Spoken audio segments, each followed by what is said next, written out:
সোমবার থেকে শুরু হলো মাধ্যমিক পরীক্ষা। সেই পরীক্ষাকে ঘিরে রাজনৈতিক দলগুলির পাশাপাশি এদিন জেলার বিভিন্ন থানার পুলিশও পরীক্ষার্থীদের শুভেচ্ছা জানাতে মাঠে নামে। বহরমপুরের মহারানী কাশীশ্বরী গার্লস হাই স্কুলে মাধ্যমিক পরীক্ষা সেন্টারে পরীক্ষার্থীদের হাতে ফুল, পেন ও জলের বোতল তুলে দেয় পুলিশ আধিকারিকরা। অন্যদিকে ডোমকল থানার পক্ষ থেকেও ডোমকলের বিভিন্ন স্কুল ও মাদ্রাসার পরীক্ষা কেন্দ্রে শুভেচ্ছা জানানো হয় পরীক্ষার্থীদের। তাদের হাতে ফুল, পেন, জলের বোতল তুলে দেওয়া হয় পুলিশের তরফে। খুব স্বাভাবিকভাবেই পড়ুয়ারা পুলিশের পক্ষ থেকে এই উষ্ণ অভ্যর্থনা পেয়ে খুশি।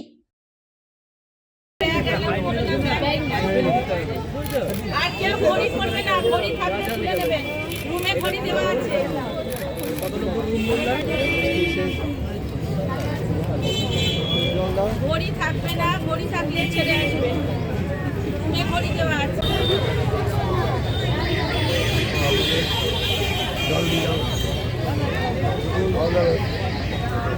ঘড়ি পরা যাবে না।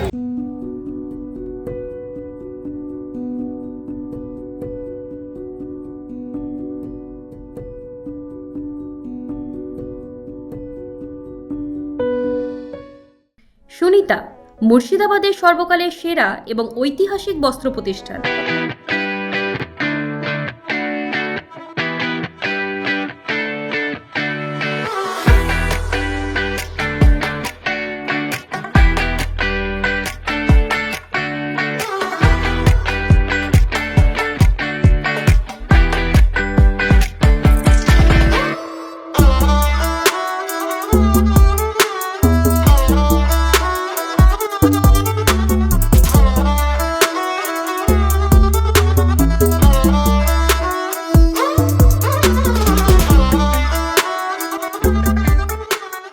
বিয়ের কেনাকাটা থেকে শীতের পোশাক, নামি ব্র্যান্ড, সেরা দাম, একটাই নাম সুনিতা।